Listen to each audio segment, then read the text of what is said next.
Buenas noches a todos, bienvenidos de nuevo a mi canal, Cristianismo Independiente. Hoy voy a tocar un tema en especial titulado, ¿cuál es la diferencia entre manifestar y expresar legítimamente un dolor o trauma para desahogarse y alimentar rencor o resentimiento? Dedicado para Marta. La diferencia está principalmente en la intención, la dirección emocional y el efecto que produce en la persona. A simple vista pueden parecer iguales, porque en ambos casos alguien habla del dolor, pero psicológicamente y espiritualmente son procesos muy distintos. 1. Expresar legítimamente un dolor o trauma, desahogo sano. Es cuando una persona reconoce lo que le pasó y lo expresa para procesarlo y sanar. Características. La persona busca comprender lo que siente. Hay tristeza, dolor o indignación, pero no necesariamente deseo de dañar al otro. Se habla del tema para liberarlo, no para quedarse atrapado en él. Con el tiempo la intensidad emocional disminuye. Permite poner límites, aprender y seguir adelante. Resultado. Procesamiento emocional. Mayor claridad sobre lo ocurrido. Posibilidad de perdón o, al menos, de soltar el peso del daño. En términos psicológicos, esto ayuda a integrar el trauma en lugar de reprimirlo. 2. Alimentar rencor o resentimiento. Aquí la persona revive el dolor constantemente pero lo utiliza para sostener odio, amargura o deseo de venganza. Características. El relato del dolor siempre vuelve al mismo punto, sin avanzar. El foco está en culpar, condenar o desear castigo. El recuerdo se repite una y otra vez para reforzar la rabia. La persona se identifica con la herida, soy la víctima de esto. La emoción no disminuye con el tiempo, incluso aumenta. Resultado. Amargura crónica. Estrés emocional prolongado. Dificultad para confiar o amar nuevamente. La psicología suele llamar a esto rumiación emocional, que es cuando la mente gira continuamente alrededor del mismo dolor. 3. Una diferencia clave. Una forma sencilla de distinguirlos. Desahogo sano, hablar del dolor lo va liberando. Resentimiento, hablar del dolor lo vuelve a encender. 4. Una observación importante. Expresar dolor no es resentimiento. Muchas personas confunden esto. Callar o negar el daño no es sanación, es represión. El resentimiento aparece más bien cuando el dolor no se procesa y se convierte en amargura permanente. 5. Perspectiva espiritual, muy presente en la Biblia. En la Biblia vemos que expresar dolor delante de Dios es legítimo. Por ejemplo en los Salmos de Lamento de David. David lloraba, se quejaba, expresaba injusticias, pero lo hacía para entregarle el dolor a Dios, no para quedarse consumido por el odio. En cambio, la Biblia advierte contra la raíz de amargura, que termina dañando a quien la guarda. ¿Estoy hablando de esto para sanar o para mantener viva la herida? Vayamos al punto humano. Los sentimientos humanos, como sabemos, no tienen un control remoto o interruptor de encendido o apagado, sino seríamos máquinas, cyborgs, Terminators o electrodomésticos. Entonces cuando uno pasa por una herida o trauma, no tiene un control remoto para poner off al sentimiento o change como un control remoto del televisor cambia de canal, eso es imposible con un ser humano. Entonces desde los dos puntos, hablar del trauma ya sea para soltarlo o para mantener viva la herida, es una manifestación del dolor que uno siente o sintió. Ahora, la distinción que se hace es la siguiente. Uno tiene como objetivo, liberar la carga emocional para sanarse y posteriormente sentirse mejor, lleva tiempo, aclaro, lleva tiempo, no es fácil, uno se puede caer 1000 veces y levantarse 1000 veces, me pasó, aclaro, y hasta a veces es necesario ayuda profesional, o buscar círculos de apoyo para soltar la carga emocional y sanar, o buscar alguna distracción o ejercicio para procesar la herida. Mientras que el otro tiene como objetivo manifestar la herida pero en vez de echar agua al fuego, como pretende el que quiere sanar, le echa más leña al fuego para reavivar aún más el dolor y así el resentimiento y el odio hasta el punto de llegar a promover un incendio incontrolable hasta el punto de llevar a deseos de venganza o represalia, O buscar devolver el daño causado. Otra consecuencia del uso de la herida es quedarse estancado y deprimirte aún más y más hasta el punto de dañarte la salud mental. Esa es la diferencia entre ambos puntos. Cosa importante a tener en cuenta.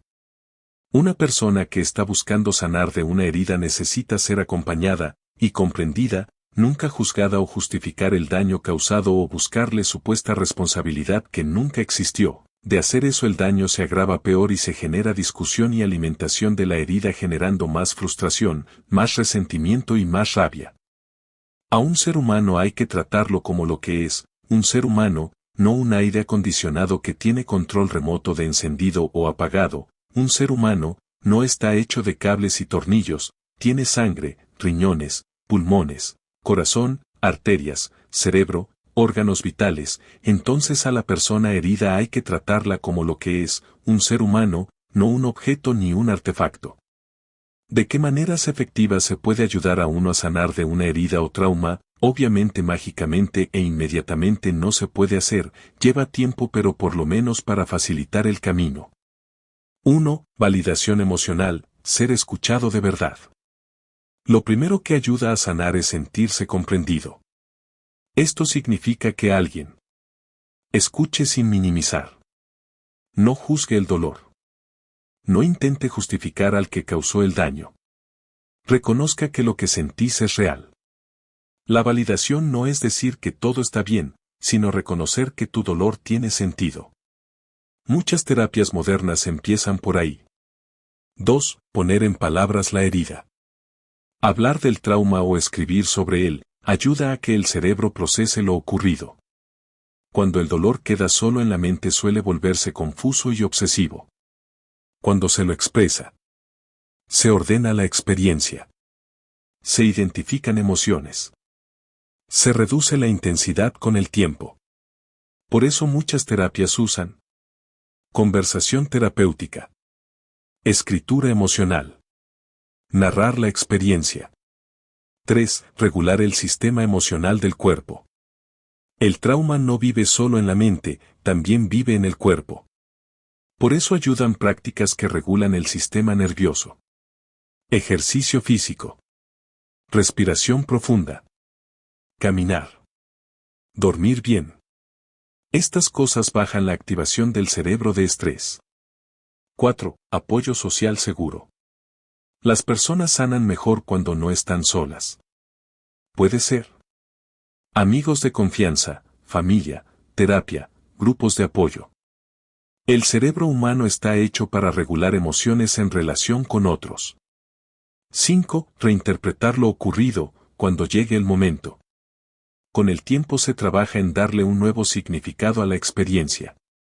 No significa justificar el daño, sino entender cosas como: ¿qué aprendí? ¿Qué límites puedo poner ahora? ¿Cómo evitar situaciones similares? ¿Qué parte de mi vida quiero construir a partir de esto? Esto ayuda a que la herida no defina toda la identidad de la persona. 6. Aprender a soltar el control sobre el pasado. Una parte difícil de sanar es aceptar algo muy duro. El pasado no puede cambiarse. Lo que sí puede cambiarse es cómo se interpreta, cómo influye en el presente, qué decisiones se toman ahora. Ese proceso lleva tiempo. 7. Canalizar el dolor en algo constructivo. Muchas personas avanzan cuando transforman el dolor en algo útil. Ejemplos: ayudar a otros que pasaron por lo mismo, arte o escritura, trabajo personal profundo, crecimiento espiritual. Esto convierte una herida en fuente de sentido. 8. Paciencia con el proceso. Uno puede caer 1000 veces y levantarse 1000 veces. La sanación suele ser así. Días buenos, recaídas emocionales, recuerdos que vuelven. Eso no significa que uno no esté avanzando. Una idea importante. Sanar una herida no significa olvidar lo que pasó. Significa que el recuerdo deja de gobernar tu vida. ¿Qué sucede cuando la persona nunca recibió justicia, reconocimiento del daño o una disculpa? Ese es uno de los puntos más difíciles en la sanación de una herida.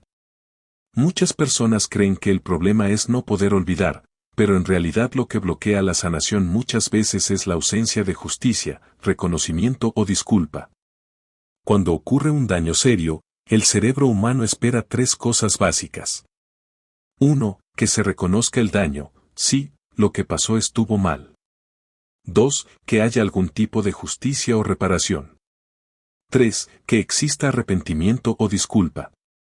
Cuando estas cosas no ocurren, se produce lo que algunos psicólogos llaman herida moral o moral injury.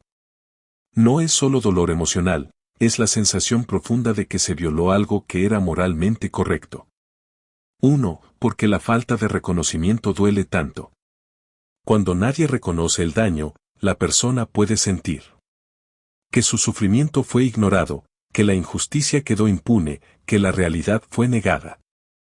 Eso provoca pensamientos como: ¿entonces lo que me hicieron no importa? ¿Soy yo el que está mal? ¿Nadie ve lo que pasó? El cerebro humano necesita coherencia moral. Cuando no la encuentra, la mente tiende a quedarse atrapada intentando resolver esa injusticia. 2. Porque la disculpa tiene tanto poder. Una disculpa genuina hace varias cosas psicológicamente. Reconoce el daño, valida el dolor de la víctima, restaura parcialmente el orden moral. Por eso, incluso cuando el daño no puede deshacerse, una disculpa sincera puede aliviar mucho la herida. El problema es que muchas veces esa disculpa nunca llega. 3. El gran dilema. Cuando no hay reconocimiento ni justicia, la persona queda atrapada en un conflicto interno. Si suelta el dolor, parece que está aceptando la injusticia. Si mantiene la rabia, sigue atrapada en el daño. Es una trampa emocional muy común. 4. ¿Cómo se trabaja esto en psicología? Cuando no hay reparación externa, el proceso suele enfocarse en restaurar la justicia internamente. Algunas cosas que ayudan. Reconocer claramente la injusticia. Es importante poder decir: lo que pasó estuvo mal. No minimizarlo ni justificarlo. Separar la justicia de la venganza. El deseo de justicia es humano. Pero cuando se transforma en obsesión por castigar al otro, termina encadenando a la víctima al agresor. Recuperar el control de la propia vida. El daño ocurrió, pero la persona puede trabajar en que no determine su futuro. Esto es una forma de recuperar poder personal. Construir un sentido más amplio. Algunas personas encuentran alivio cuando logran integrar la experiencia en una visión más amplia de su vida o de su espiritualidad. Por ejemplo, en la tradición cristiana aparece mucho la idea de que la justicia final pertenece a Dios. En el mensaje de Jesús de Nazaret se enfatiza que el mal no siempre recibe su respuesta inmediata, pero no queda sin significado ni sin juicio final. Para muchos creyentes eso ayuda a soltar la necesidad de hacer justicia por mano propia. 5. Algo importante que pocas veces se dice. A veces la sanación llega cuando la persona entiende algo muy duro. La disculpa que necesitabas tal vez nunca va a llegar. Aceptar eso no significa que el daño fue correcto. Significa que tu paz no puede depender de la conciencia de alguien que tal vez nunca la tenga. ¿Qué puede hacer la víctima que nunca recibió justicia, reconocimiento del daño o aunque sea una disculpa? Cuando una víctima nunca recibió justicia, reconocimiento del daño ni una disculpa, el proceso de sanar se vuelve más difícil, pero no imposible. La clave es que la reparación que no vino desde afuera se construya desde otros lugares. Les explico algunas formas que suelen ayudar. 1. Nombrar claramente la injusticia. Lo primero es no negar lo ocurrido. Poder decir con claridad: esto que me hicieron estuvo mal. No fue justo. Esto es importante porque muchas víctimas terminan dudando de su propia percepción cuando nadie reconoce el daño. Reconocer la injusticia restaura la verdad interna. 2. Validar tu propio dolor. Si nadie validó lo que pasó, la persona puede empezar a preguntarse: ¿estoy exagerando? ¿Será que fue culpa mía? Parte de la sanación es darse a uno mismo la validación que otros no dieron. Eso incluye aceptar que el dolor fue real, las consecuencias fueron reales, Tus emociones son legítimas. 3. Construir apoyo en otras personas. Aunque el responsable no reconozca el daño, otras personas sí pueden hacerlo. Puede ser un terapeuta, amigos, comunidad, grupos de apoyo. A veces el reconocimiento que no vino del agresor sí puede venir de personas sanas. 4. Poner límites claros. Si la persona que causó el daño sigue presente en la vida, es importante protegerse. Eso puede implicar distancia emocional, limitar el contacto, no permitir que el daño se repita. Sanar también incluye dejar de exponerse al mismo daño. 5. Separar tu vida del agresor. Una trampa común es que el agresor siga ocupando mucho espacio mental. La sanación incluye recuperar cosas como proyectos personales, relaciones sanas, intereses propios, sentido de propósito. Es decir, volver a construir la vida más allá de la herida. 6. Soltar la expectativa de que algún día reconozcan todo. Esto es una de las partes más difíciles. Muchas personas quedan esperando años que el otro diga: tenías razón. Lo que hice estuvo mal. Pero hay gente que nunca reconoce el daño, por orgullo, negación o incapacidad emocional. Soltar esa expectativa no significa que el daño fue correcto, significa que tu paz no depende de la conciencia del otro. 7. Transformar la herida en aprendizaje o propósito. Muchas personas logran avanzar cuando convierten su experiencia en algo que les da sentido. Por ejemplo, ayudar a otros. Desarrollar mayor conciencia emocional. Usar la experiencia para protegerse mejor en el futuro. La herida no desaparece, pero deja de definir toda la identidad de la persona. Algo importante para cerrar. Una de las verdades más duras en estos casos es esta. La justicia perfecta en la vida humana no siempre llega.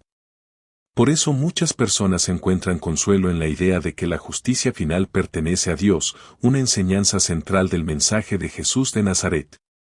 Esa perspectiva ayuda a algunas personas a soltar la necesidad de hacer justicia por su cuenta. ¿Qué conclusiones finales podemos sacar de todo esto entre la manifestación de dolor legítima y el resentimiento destructivo? De todo lo que fuimos analizando, se pueden sacar varias conclusiones claras y bastante profundas sobre la diferencia entre manifestar dolor legítimo y caer en resentimiento destructivo. 1. Sentir dolor y expresarlo no es resentimiento. La primera conclusión importante es esta. Expresar una herida es una reacción humana normal. Cuando alguien fue lastimado, es natural sentir tristeza, rabia, frustración, necesidad de hablar del tema. Intentar apagar eso artificialmente no es sanación, es represión. Por lo tanto, manifestar el dolor no es el problema. 2. La diferencia está en el objetivo del proceso. La distinción clave es que se busca al expresar ese dolor. Camino de sanación. Expresar para comprender, liberar la carga emocional, procesar la experiencia, reconstruir la vida. Camino del resentimiento. Alimentar la rabia constantemente, revivir el daño sin avanzar, desear venganza o represalia, quedarse atrapado en la herida. Es decir, uno intenta apagar el incendio y el otro lo alimenta. 3. La validación es fundamental para sanar. Otra conclusión importante es que las personas heridas necesitan ser escuchadas y comprendidas. Cuando el dolor es negado, minimizado o culpabilizado, la herida suele agravarse. Por eso el acompañamiento humano es tan importante. 4. La ausencia de justicia complica la sanación. Cuando no hay reconocimiento del daño, disculpa, reparación. La mente humana tiende a quedarse intentando resolver la injusticia. Esto explica por qué algunas heridas duran tanto tiempo. 5. Sanar no significa negar la injusticia. Una idea equivocada muy común es pensar que sanar significa olvidar, justificar el daño, fingir que no pasó nada. En realidad sanar significa reconocer plenamente el daño, pero no permitir que gobierne toda la vida. 6. El resentimiento termina dañando a quien lo carga. Aunque el resentimiento nace de una injusticia real, cuando se vuelve permanente termina produciendo desgaste emocional, ansiedad, amargura, dificultad para confiar o amar. Por eso muchas tradiciones espirituales advierten contra él. En las enseñanzas de Jesús de Nazaret aparece mucho la idea de no dejar que el odio domine el corazón, porque termina esclavizando a la persona. 7. La sanación es un proceso largo y humano. Otra conclusión realista es que no existe un interruptor emocional. Sanar implica recaídas, momentos de rabia, momentos de tristeza, avances lentos. Y eso no significa fracaso, sino parte del proceso humano. Conclusión general. La diferencia entre el dolor legítimo y el resentimiento destructivo no está en sentir o expresar la herida. La diferencia está en qué hacemos con ese dolor con el paso del tiempo. Usarlo para comprender, sanar y reconstruir. O usarlo para mantener viva la rabia y la destrucción interior. Este video está dedicado para Marta. Gracias Marta por haberme inspirado a hacer este video. Y gracias audiencia por haber visto el video. Que Dios los bendiga mucho y hasta el próximo video.